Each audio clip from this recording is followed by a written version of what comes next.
Like the last batch of blue tansy that came. They tested it. They sent it to me. I smelled it. I didn't see the GC. They just sent the oil home with Mary and said, will you have Gary just do a smell test and see if he would pass this? I think part of it was secretly they didn't want me to know that there was a thuone compound in it that's not supposed to be there, because it didn't affect the smell at all to them. But I smelled it as soon as I took it out of the bag. And I said to Mary, this couldn't possibly meet the test. Why did they send it home with you? Anyway, so I called Mike and he says, Gary, it's got thuone in it. He said, what do you want us to do? And I said, send it back. So I sent it back. And, and everybody just went, oh. Because we knew what it meant. And we knew all the calls that would be on the phone saying, $1. So is that compound a chemical, or is that just an extra compound in a plant that shouldn't be there? What they did is I'm saying the people that wildcrafted in Morocco, they probably gathered it with some mugwort, because thuone comes from mugwort, or that particular thuone did. Very common in mugwort. So my feeling is they still mugwort in with the blue tansy to create more volume. Gary. So Gary, you know the company that has it. When the oil is in the root. Pardon? When the oil is in the root, that's the time the plants grow on the top, right? That's when the plant increases in size at the top in the summertime. And when it goes to the leaves, it's just protected during the winter. Is that right? In the trees? Yes. Yeah. That's protected in the wintertime. That's why we cut the top and chip them. We chip them only in the wintertime. Well, it's not just the tops; it's the whole tree. Yeah, but what I'm saying is when the oil is in the root. Yeah. That's the only time that it grows. Oh, yes. Okay. To redefine that, the oil in the tree is like the blood in your body. It's the transport mechanism of the minerals and the nutrients that's taken up by the roots. And that's carried up into the tree, and then the oxygen molecules that's absorbed through the needles combine with it to create the essential oil. That happens after 52 degrees. Then that starts migrating and transporting the nutrients up to stimulate the growth for the limbs and the needles. So in conifer trees, you watch them in the spring and you'll see the end of the limbs, the branches, they'll have about 2 inches that are almost a fluorescent green color. That's the brand new growth that develops through that summer cycle that will be about, by the time that cycle shuts down, it'll grow between 6 and 8 inches. And then as soon as it gets cold, the oil migrates back into the roots and changes its phase and comes back up, not as oil, not as nutrients in the summer, because it's a transporter for nutrients in the summer, but in the winter it converts and comes back as vapor to go into the branches and the needles as antifreeze, a substance to prevent freezing and death to the plant. So it's a preserving agency to take the plant through the cold winter. So that's the whole mechanism of the oil migration up and down the tree. Now in plants, you say the same thing. They go dormant in the winter, and then they come back in the spring. So they go back into the roots. And with lavender particularly, and when we harvest lavender, you notice that once it's cut, it's like it has a bonnet on it, kind of like a mushroom. The main purpose of that is that mushroom protects the roots so they don't winter kill. And during the winter, they're gathering and collecting nutrients to give the plant strength to get through the winter months to prepare it for rebirth again in the spring and giving birth. So it's a beautiful phenomenon, just to watch it happen, grow and produce oil. Thank you. Vaughn, you had a question? Well, I just said, when she asked, like, then you send it back, the world of oils is very small. Yeah. So we know where those oils go. Yeah. Because it's, when you're in the industry, there's a oil cartel. I mean, it's Yeah, a small world. exactly. So we know what companies take those oils. Yep. So, What about our farms? Can you clarify with that? Yes, Jen. April. April. She's Jen at this moment. And I have to tell you why. Because, where is Jen? She's not here. Because I called Jen April. Anyway, so now we're good. I asked you about what we do with, like we did the example of the blue tansy being sent back. Will you clarify with what you do with it on our farms? I mean, we don't send it back because it's our farm. So what do you do with rejected oil from our farm? or do we ever Okay. have? A good question. Do we ever have rejected oils? Absolutely. And all three of those people have headstones now. But anyway, have I rejected oils on our farm? Yes. And here's why. It's because they overheated the process and the distillation and scorched the oil. Any oil that doesn't meet my standard, whether it's on my farm or another farm, is rejected. You know, the only difference between my oils that I reject, I reuse them. I put them in my spray as an herbicide. And we put them out like basil. I'll mix it with, I've had some bad basil in the past. Haven't for a number of years, but I still use basil. But if I get bad oil, I'll mix it with basil. I'll mix it with tansy, not blue tansy, Idaho tansy. I mix it with Palo Santo as a spray for the plants. Like an actual herbicide, we do that. So there's not too much bad oil that doesn't get used in a way. I've made horse spray with it because it's not that it's 100% bad, but it's off. All the molecules are distorted, not all of them, but some of them are distorted a little bit. The ketones are fractured, so the fragrance has changed. And most people don't smell it, but I can smell it. I can tell when it's been burnt or scorched. And so I'll use it around the animal pens, you know, spraying flies and things like that, because it still has some value. I won't use it But for the you're not distributor selling market. it to any other companies. Pardon? You're not selling it. Oh, geez, I dump it down the drain first. I mean, I guess that's what really everybody wanted to hear, Yeah. the bottom line. If another company had my bad oils, they'd be starting to get good quality.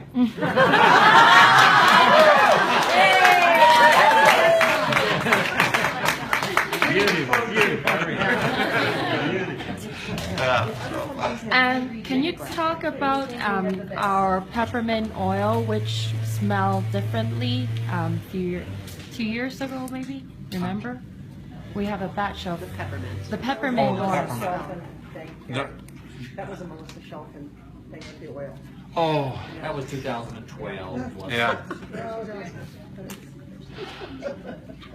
That was a story that was almost the same as our cinnamon. Oh, yeah. You know, a person again that knew absolutely nothing what she was talking about, wanted to be an authority, wanted to become important, and didn't have a clue what she was talking about. I'm not even going to go there because I don't even remember all the details, and it isn't worth it. But it was just another, just like cinnamon. No, I mean, why it was. Why do different Why, batches of yeah. peppermint have different scents? Why do they Oh. smell different? Sometimes it's Yeah. not as Okay, pleasant as Yeah. other I'm going to times. ask you all a question then.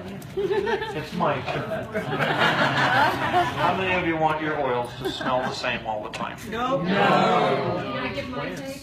I mean, come on, if you buy a watermelon or a vegetable, sometimes it tastes good, sometimes the weather. Sometimes a little more sugary, sometimes Mother Nature. hard. Yeah. Great. It's going to say wine, yeah. What maybe will help you is to know, is this like today? The weather condition changes, the humidity changes, the barometric pressure changes from week to week, season to season, and those changes affect the oil. And to give you just an example, even the changes will vary from, I call it longitude to longitude on our world globe. latitude also, whether it's the southeastern hemisphere below the 45th parallel or the northwestern hemisphere above the 45th parallel. Weather changes affect plants. You cannot, in fact, I can tell you this, when I start harvesting lavender, which will be the last week of June, until I finish my harvest the 15th of July, the generally our window, the oil I produce here and the oil I produce here doesn't have the same exact chemistry. It is impossible. The only way you can have the exact same chemistry is manufactured in a laboratory. Right. Okay? So if you want the same chemistry, you're in the wrong place. But that's why you'll get variances in smell. If the summer temperature is cool, the methone and the methanol content of peppermint will be lower than if it's hot. So just temperature will vary the percentage of certain molecules in an oil that will affect the fragrance. And that's all. Simple as that. You will also get certain molecules like in spearmint, which is carvone, makes up about, with all the carbones combined, it can make up about 60% in spearmint. You distill spearmint in Louisiana, you'll have maybe 48% carbones. You distill spearmint in Utah, you can have 62% carbone. Does that mean that the spearmint in Louisiana is bad spearmint? No. No. It's just that in Louisiana they had a cool summer, and Utah had a hot summer. The next year it could be the reverse of that. So what do I do when I'm looking for a quality of oil? I look for a range that those molecules fall into to determine, are they balanced, number one. So do I have the right amount of carvone compared to methone? Do I have the right amount of carvone, methone compared to the esters that I want? Are all of those molecules in sequential balance? That's what I look for. As long as they're in sequential balance, I'm not concerned if they vary a little bit, because that's what nature does. And if I'm contrary to that, I'm contrary to God. And I'm saying, hey, you don't know how to do your job. No, let me take over here. You know, so we'll always have that as long as we deal with nature. And it's something, again, that sets us apart of recognizing that we're not in charge.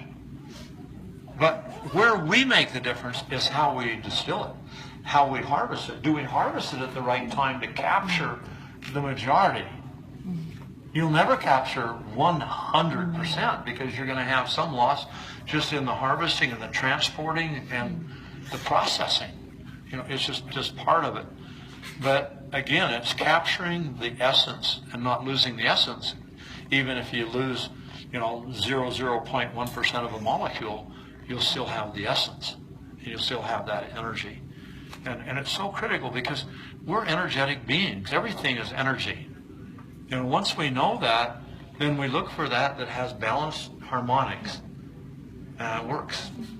So there's just so much in the whole process of studying to understand why lavender today doesn't smell the same as it did 2 years ago. And yet, next year, holy cow, it smells like it did last year. And that happens a lot. I have distributors that will say, I prefer Idaho lavender over Utah lavender. I prefer Idaho lavender over French lavender.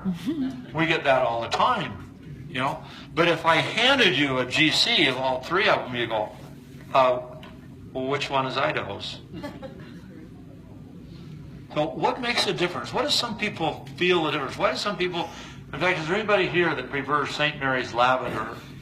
We don't market St. Mary's lavender today separate. We did up till a couple of years ago. I don't remember. Yeah, that's right. Yeah, and I know there's a lot of you here that had St. Mary's lavender. How many of you preferred St. Mary's lavender over the rest? Bingo. Okay? Why? Why? It has nothing to do with the molecules in the oil that you liked. It's the frequency. The St. Mary's lavender grows in a whole different environment. and it's in a very non-polluted, very high spiritual area where St. Mary's is at. What you're connecting to is the spiritual harmonics of the St. Mary's lavender that's greater than Utah or France, because Utah has a freeway going by the field, and France has all this and that, and it's life. St. Mary's is very isolated, very protected, but can we grow enough lavender in St. Mary's for young living? Not a chance, so it's very special. The equatorial belt is moving. Are you aware of that? And what? The equatorial belt is moving as we speak. It's moving, and they even know where it's shifting to. I will send you that video. Okay. Okay, and that could be one of your variances as well. It can be. There's a lot of things that contribute to that. Yeah. Absolutely. Okay, anything? Yes. I'm very excited to hear the emotional part of the convention that you're going to speak on. I think it's 2 hours, so emotional oils. Can you give us a little preview about Who what told you it was 2 hours? the schedule said 2 hours. Well, they'll make a mistake if they put me on stage for 2 hours. What do you get? Probably much more. Preview about what you're going to say. What am I going to do? What are you going to talk about? That's my favorite part about the oils, is the emotional aspect. Come to convention.